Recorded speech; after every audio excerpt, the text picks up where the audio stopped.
mistress opened her arms, and the servant threw herself against her breast, and they hugged each other, and giving vent to their grief in a kiss which equalized them for a moment.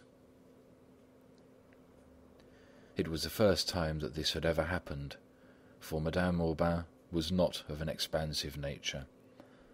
Félicité was as grateful for it as if it had been some favour, and thenceforth loved her with animal-like devotion and a religious veneration.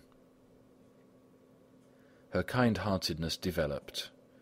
When she heard the drums of a marching regiment passing through the street, she would stand in the doorway with a jug of cider and give the soldiers a drink. She nursed cholera victims. She protected Polish refugees, and one of them even declared that he wished to marry her.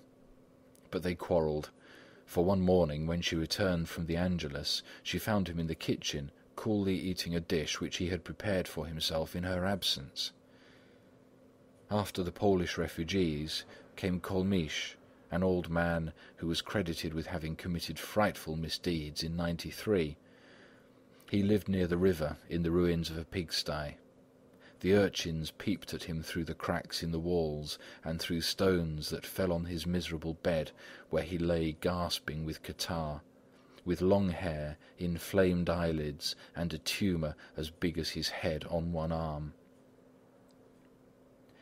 She got him some linen, tried to clean his hovel, and dreamed of installing him in the bakehouse without his being in Madame's way. When the cancer broke, she dressed it every day. Sometimes she brought him some cake and placed him in the sun on a bundle of hay, and the poor old creature, trembling and drooling, would thank her in his broken voice and put out his hands whenever she left him. Finally he died, and she had a mass said for the repose of his soul. That day a great joy came to her. At dinner-time, Madame de Larsonnière's servant came with the parrot, the cage, and the perch and chain and lock. A note from the Baroness told Madame Aubain that as her husband had been promoted to a prefecture, they were leaving that night, and she begged her to accept the bird as a remembrance and a token of her esteem. Since a long time the parrot had been on Félicité's mind, because he came from America, which reminded her of Victor, and she had approached the negro on the subject.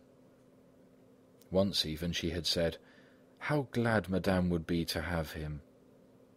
The man had repeated this remark to his mistress, who, not being able to keep the bird, took this means of getting rid of it. End of chapter 3.